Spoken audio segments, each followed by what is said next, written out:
What's MDW? MDW stands for Man Dude Why. That name originated from someone named Jaden who created a room with that name. It all began when he looked through the main room of MuggleNet chat and realized how many nicks there were with the name Draco in them. At the time he was obsessed with the name Draco, so he decided to invite them to his newly created room. A few stayed, starting the everlasting cult that is MDW without even realizing what their futures could hold for them. School was out, the computer was on, and I was sitting there. Just another day on MuggleNet. I joined the main, slightly nervous as always because I didn't belong anywhere and didn't have any steady friends.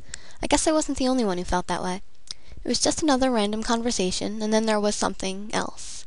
An invite to a room. Man Dude Y invents you to join channel Man Dude Y. What the hell? I thought, what a freaking weird name. Oh well, might as well. I clicked and joined the room. I couldn't help but raise my eyebrow at the user list. Everyone had a name with Draco in it. As many of you recall, my name at the time was Draco's Defender. The room became alive and everyone was humored over our similarities. The room owner introduced himself as Jaden and told us how cool he thought Draco was. And since there were so many of us, he invited us here to chat. It was the first time the room was so full, he had mentioned. There was Draco Malfoy, Draco's girl, Lady Draco, and a few others. We laughed and got to know each other. Well, we mostly fought. It could never be MDW if there was no drama. But we put aside our differences and agreed to meet again tomorrow. When I first came into MDW, after seeing Jaden type the room name in the main, I was nervous to go in, not knowing what would happen. I had almost talked myself out of it, but I'm grateful I hadn't. When I went in, there were 3 people in there, and they were all unbelievably nice to me, so I decided to go into the room every single time I went on IRC.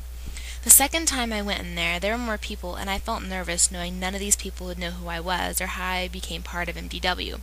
But they welcomed me in with open arms, and Jaden explained who I was, and they started a very odd game of truth or dare. I didn't want to join the game, feeling slightly out of place, but they all talked me into playing and helped me. And in no time, I felt right at home with my new group of friends, thinking I wanted to be part of MDW forever. So I invited a few of my own friends in. Jake, aka JWD, Augustin, Mikey, and finally Sheriff, who were all welcomed into the family as I had been. During that time, we got to know each other, changed our nicks, branded our typing with individual colors and slang.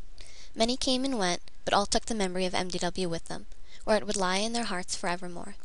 Pretty soon there was a new group. Almost none of the Dracos left, but DM and I. But it was okay, we had many new friends. Casey K-Log, Piper, JWD, and Serena, to name a few. Then after some time there, I got close to Dee Dee, and the room went through a tough time that no one bothered to fix but me or her, which in turn sparked the unbreakable bond of our friendship. Drama emerged, as always, and we congregated to plan. It was during this time that we grew close.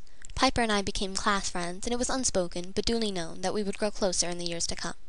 Our friends at the time continued to join us, being random and having fun, but as we all know in our hearts, we must all move on eventually. The time came for many of our friends who had found what they had came in search for, fun and real friends, to belong. They took the memories with them and left, leaving something behind in our hearts as well. After this, MDW prospered. It opened its arms to many new members, who, as fate will have it, came and went. Those who did stay understood what Piper and I held dear, that MDW could not be abandoned, and they, like us, were not ready to move on. And over time, we helped each other create the MDW most of you know today. Completely crazy and insane, and we're proud of it. MDW has grown to become a group of misfits. Some are emo, Goth, a bit geeky, jocks. We're all a little weird, but our differences are what make MDW what it is today. we can be who we want to be. We won't judge on what we dress like or look like. We all look past that and see what a person is really like on the inside. Together we're friends forever, from all different parts of the world with different backgrounds and lifestyles. But we all have one thing in common. We all want somewhere to belong. So be it you come for a short time, to find yourself or someone else, MDW never really leaves you. And one day, when the actual room is no more, MDW will still be around. In our hearts and in our minds, forever embedded in our memories. And the bonds unspoken between our members, our very best friends.